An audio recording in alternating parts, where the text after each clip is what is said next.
32-year-old female diagnosed with breast cancer. I sold my condo a month before I was diagnosed and didn't want to go to my mom's house. My stepmom convinced me to move out of state with them because they had a big house and my dad could take me to chemo. The month that I arrive, my grandma is diagnosed with cancer, so my dad starts flying out of state to visit her.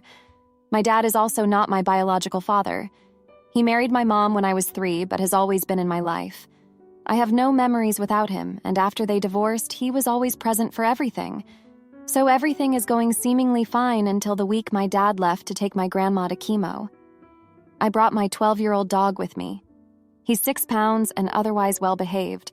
I have siblings in the house, 10 and 14, who pile up the trash cans where they overflow, and my dog took toilet paper and ripped it 2 separate times. So instead of telling me, she calls my dad to tell him while he's taking care of my grandma, and he sends me a text the next day saying we need to talk, and that she doesn't feel comfortable talking to me. I was upset because I've known her since I was 12. I've known her for 20 years and she doesn't feel comfortable talking to me, so I stayed in my room for 2 days with my dog and tried to stay out of her way. My dad flies back in time to take me to chemo. I was at the cancer center for 8 hours getting blood work, pre-medications, and chemo.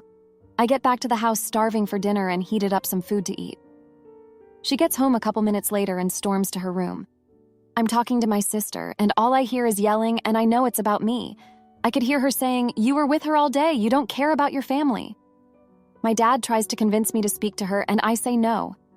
After an hour, he gets her to come out, and she's yelling and throwing things, saying that she's going to take the kids and leave, that he only cares about me and no one else, that I'm just a stranger and I'm not even blood related, that I disrespected her by not talking to her for 2 days, that I'm always negative because I have cancer, and whenever she asks me how I'm doing, it's never positive.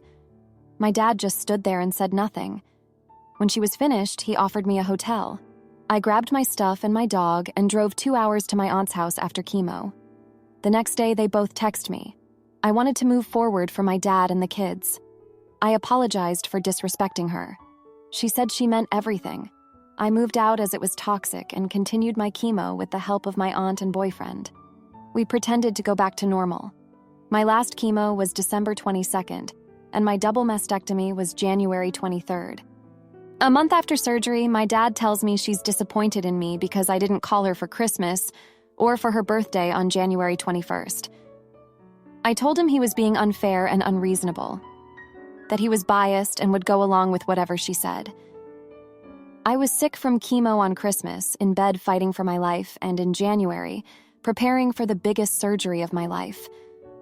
I wasn't thinking about her. She was the last thing on my mind. He wanted me to apologize to her for not reaching out, and I said no. I want nothing to do with her, and I never want to see her again. Am I the idiot? Now, for a few comments before the update. Comment 1. Not the idiot. Dad, your wife kicked me out the day I had my first chemotherapy treatment. She yelled about me being a stranger and not being blood-related. She even doubled down and said she meant it when I apologized. What makes you think she deserves any future attention?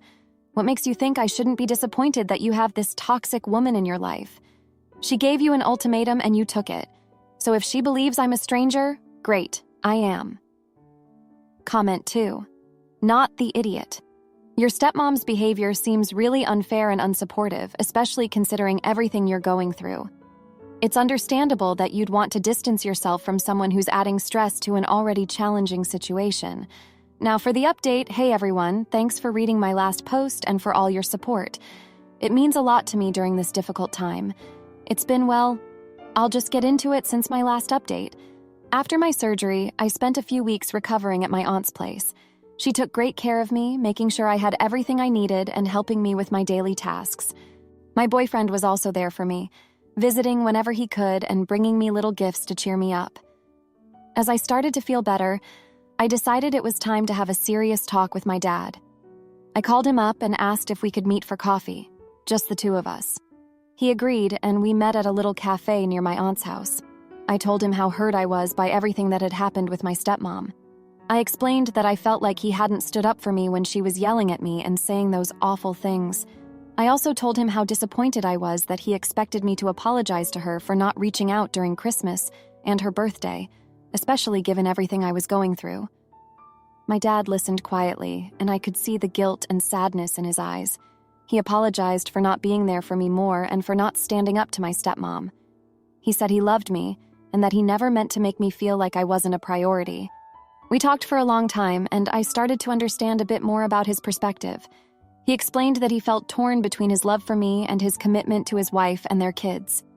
He said he knew my stepmom had been out of line, but he also felt like he needed to keep the peace in their household. I told him I understood, but that I still couldn't forgive my stepmom for the way she had treated me. I said I needed some space from her and that I didn't want to see her anytime soon. My dad said he respected my decision and that he would try to be more supportive of me going forward. After our talk, I felt a bit better, but I knew there was still a long road ahead. I continued my recovery at my aunt's place, focusing on getting stronger and healthier each day. A few weeks later, I got a call from my mom. She told me that my grandma had taken a turn for the worse and that she didn't have much time left. I knew I had to go see her, so I booked a flight and headed out to be with my family. It was a bittersweet visit. I was so happy to see my grandma and spend time with her, but I also knew it would likely be the last time. We talked about old memories and shared a lot of laughs and tears. She told me how proud she was of me for fighting so hard and staying strong through everything. A few days after I got back home, I got the call that my grandma had passed away. It was a tough blow, especially coming so soon after everything else I had been through. But I knew she was at peace now and no longer suffering. In the weeks that followed, I started to think more about my relationship with my dad and stepmom. I realized that even though I loved my dad, I couldn't keep pretending everything was okay with my stepmom. I needed to set some boundaries and prioritize my own well-being. I called my dad and told him that I needed some time and space to heal. I said I wouldn't be coming to visit anytime soon and that I needed him to respect my decision. He was sad but understanding. He told me he loved me and that he would always be there for me, no matter what. It's been a few months now since everything happened, and I'm still working on my recovery. I know I have a long way to go, both physically and emotionally, but I'm taking things one day at a time. I'm grateful for the support of my aunt, my boyfriend, and my true friends and family who have been there for me through it all. Thanks again for reading and for all your kind words and support. It means more than you know. My sister-in-law stole from me to feed her gambling habit while trashing my home, so I kicked her out and showed her what happens when you betray family. Trust and disrespect my sanctuary. My husband has 2 brothers and 1 sister. His sister and her husband are not my favorite people in the world.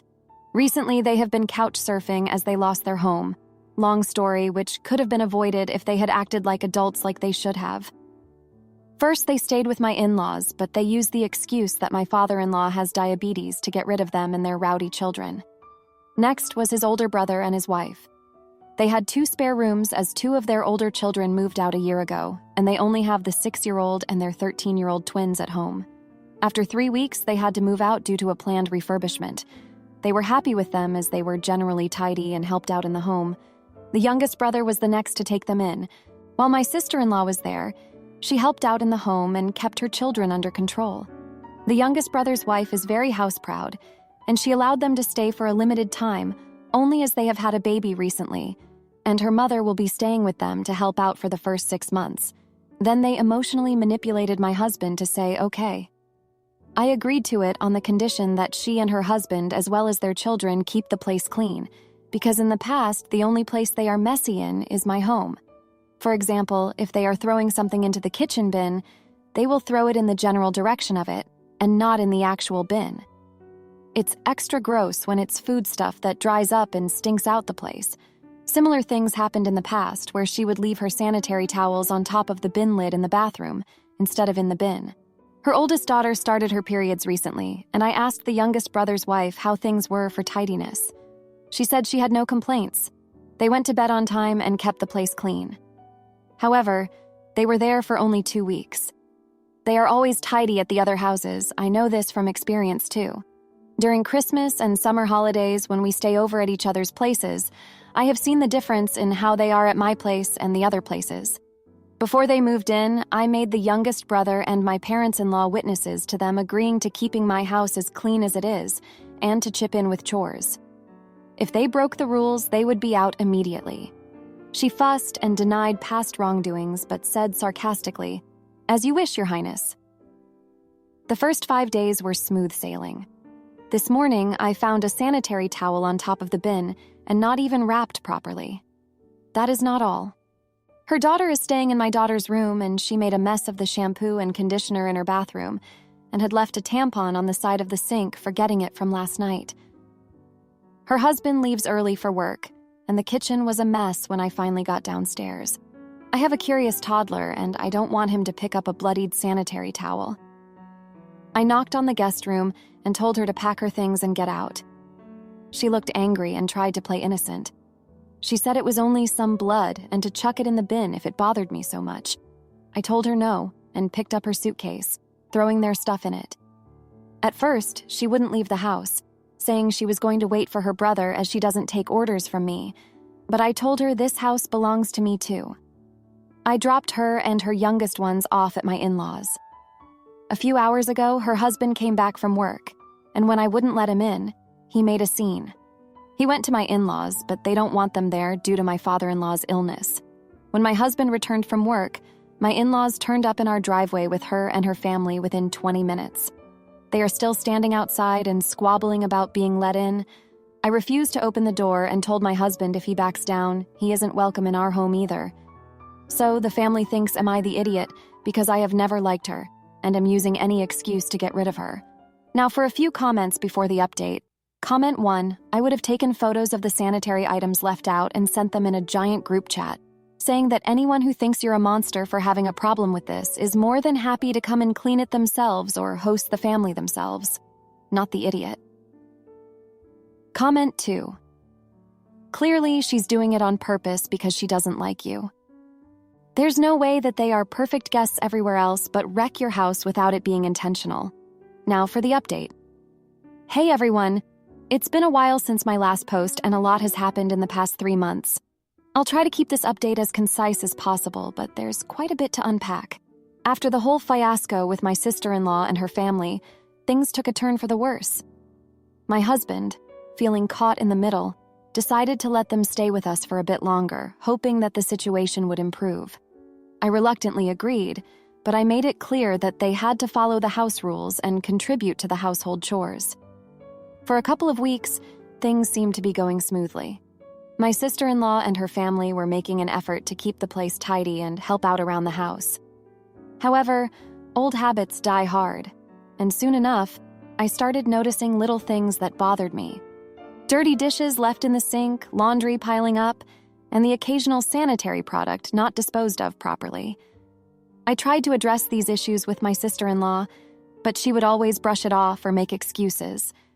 It was frustrating, but I didn't want to cause any more drama, so I let it slide for a while. That is, until I discovered something that I couldn't ignore. One day, while cleaning my daughter's room, I found a stash of money hidden under the mattress. It wasn't a small amount either. There were several $100s in cash. I confronted my sister-in-law about it, and she broke down in tears, admitting that she had been stealing from us to support her gambling addiction. I was shocked and furious. I had no idea that she had a gambling problem, and I couldn't believe that she would betray our trust like that. My husband was equally upset, and we both agreed that they had to leave immediately. The fallout from this revelation was intense.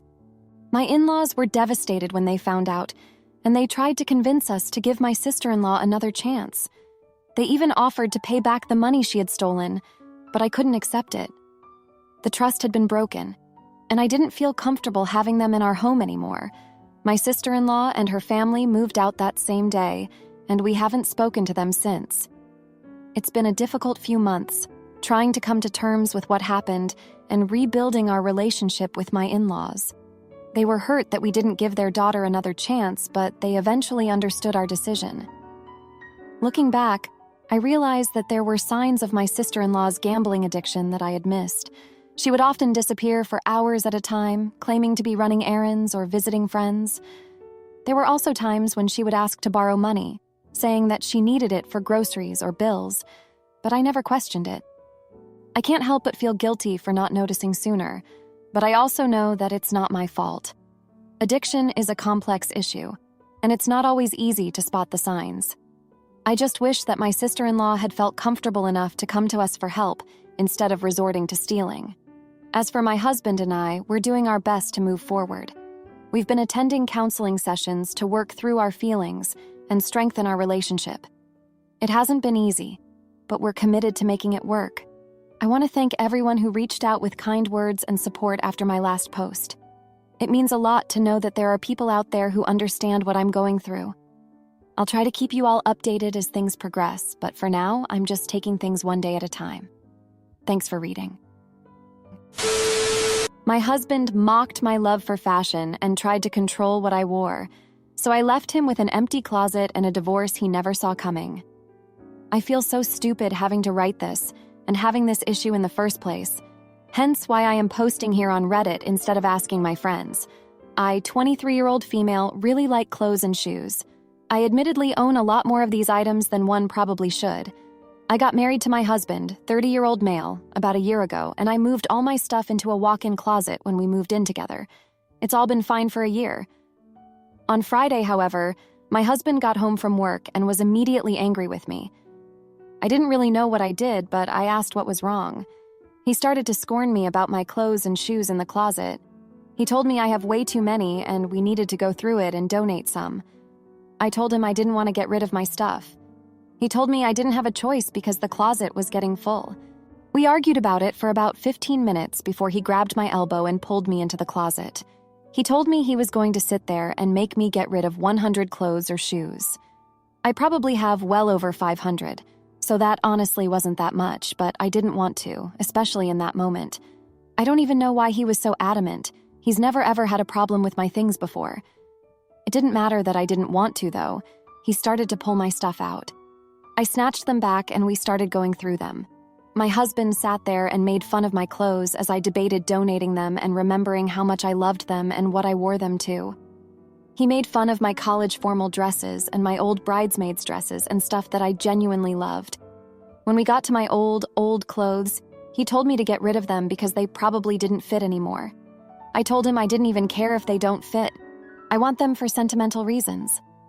That's when my husband demanded that I try on these clothes that I wanted to keep to make sure they even still fit. Again, I didn't have a choice. Eventually, after the fourth or fifth piece of clothing, putting my PJs back on and off, my husband snatched them from me and told me I was taking too long. He literally made me stand there in my bra and underwear while he belittled my clothes. I ended up getting rid of a lot of stuff that I would have kept if I had a choice, just so I could be over with it. I cried when we went to bed that night. And I know that's dramatic, but I genuinely do care about my clothes, and I felt so horrible. The next morning, my husband apologized so much and bought me flowers and breakfast and took me out to dinner and even bought me more dresses afterwards. It made me feel a little better, but not really. I can tell my husband is annoyed that this didn't make me feel better. Am I the idiot for not feeling better or feeling bad about it in the first place? I feel so stupid, but not like TA. Now, for a few comments before the update. Comment 1. My first reaction was, what the F? Seriously, what the F? I'm an old lady and still have clothes, shoes, and purses from high school. In fact, I still have some of my mom's clothes that we played dress up with. It doesn't matter what it is. Clothes, stuffed animals, action figures, sports merchandise. If it's important to you, it's important. My second reaction was that this had nothing to do with clothes. Until your husband truly confesses to what actually set him off, you will be walking on eggshells waiting for the next explosion, and no one should live like that. Love bombing you the next day doesn't make it better. It's just a guy emotionally hitting you and then telling you they love you. The whole time, the eggshells keep you in place, the place he wants you to be kept. Comment 2. The number of people blaming OP for her husband's hurtful behavior is shocking. There is no excuse for putting your hands on your partner, pulling them against their will, forcing them to throw away their beloved possessions immediately, without any discussion, making them stand there without their clothes on and making fun of their beloved possessions. This is abuse. Even if she was a hoarder, and it doesn't sound like she is, that does not excuse abuse. There literally is no reason to physically and emotionally abuse your spouse. If her husband has an issue with her clothing, He can sit down and have a mature discussion about it.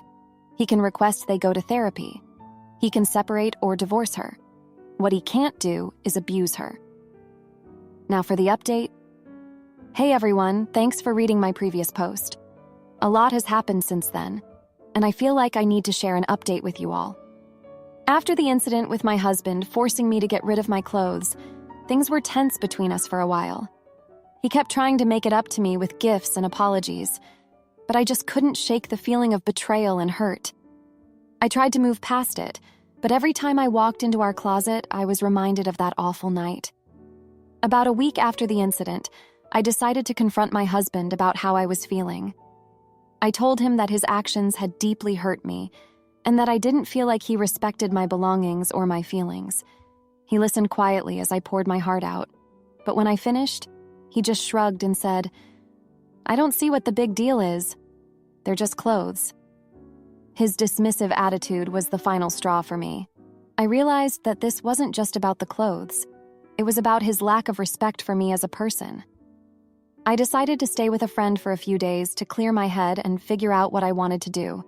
While I was away, I started thinking about our relationship and how it had changed over the past year. I remembered how, when we first started dating, my husband used to compliment me on my sense of style and tell me how much he loved seeing me in my favorite outfits. But lately, he had become more critical of my appearance and seemed to resent the time and money I spent on clothes. I also thought back to our wedding day and how happy we had been.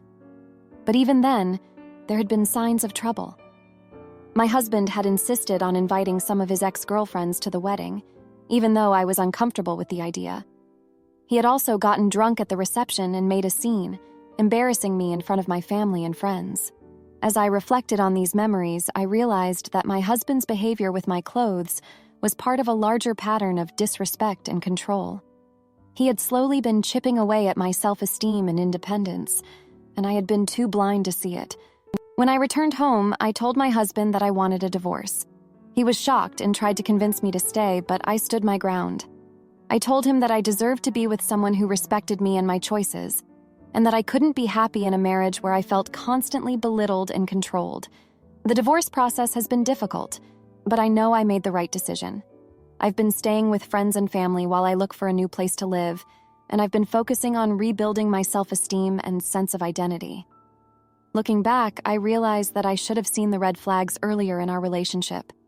I should have stood up for myself more and not let my husband's opinions and desires overshadow my own.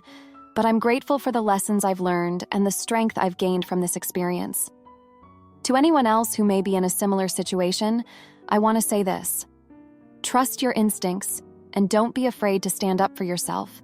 You deserve to be with someone who loves and respects you for who you are, not someone who tries to change or control you. It's never too late to start over and build a life that makes you truly happy. Thanks for reading, everyone. I appreciate all the support and advice you've given me throughout this difficult time. If you liked this video, you'll probably like these too. Also, while you're here, please consider subscribing. It's your support that keeps this channel alive and allows me to make better and longer videos. Have a great day.